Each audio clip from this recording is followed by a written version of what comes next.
আমাদের কিছুদিন আগ পর্যন্ত আমরা ঢাকা থেকে আমাদের ঊর্ধ্বতন কর্তৃপক্ষ টিকার সাপ্লাইটা দিতেন, আমরা সেই টিকা দিতাম। এখন রোগীদের এত বেশি চাহিদা এলাকায়, দেখা যায় একটা যখন টিকা আসে 5 দিন 7 দিন পরও যে 10 দিনের ভিতরে পুরো টিকা শেষ হয়ে যায়।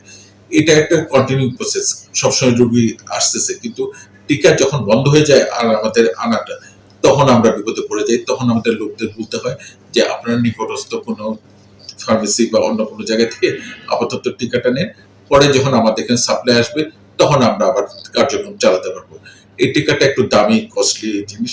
এখন আমাদের ঊর্ধ্বতন কর্তৃপক্ষ একটা সিদ্ধান্ত নিতে যাচ্ছেন, যেটা এখনো শুনলাম, যেটা যে স্থানীয় কর্তৃপক্ষ মানে হাসপাতাল কর্তৃপক্ষ, যেখানে হাসপাতাল আছে, ওনাদের যে বাজেট আছে সেই বাজেটের কিছু অংশ এই কেনা যায় কিনা।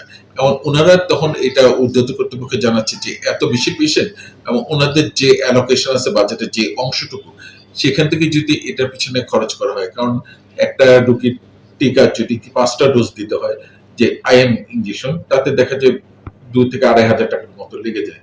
তাতে দেখা যায় তারা বড় একটা অংশ অন্য জরুরি ওষুধের বদলে এই টিকার পিছনে খরচ হয়ে যাবে। এই জন্য এই ব্যাপারে কি সিদ্ধান্ত তারা নেবেন, এই ব্যাপারে তারা ঊর্ধ্বতন কর্তৃপক্ষের সাথে যোগাযোগ করতেছেন এবং এই ব্যাপারে একটা ডিসিশন আশা করা যাচ্ছে অল্প সময় চলে আসবে। তখন একটা সিদ্ধান্ত হবে কিভাবে টিকাটা এলাকাবাসীর জন্য দেওয়া যেতে পারে।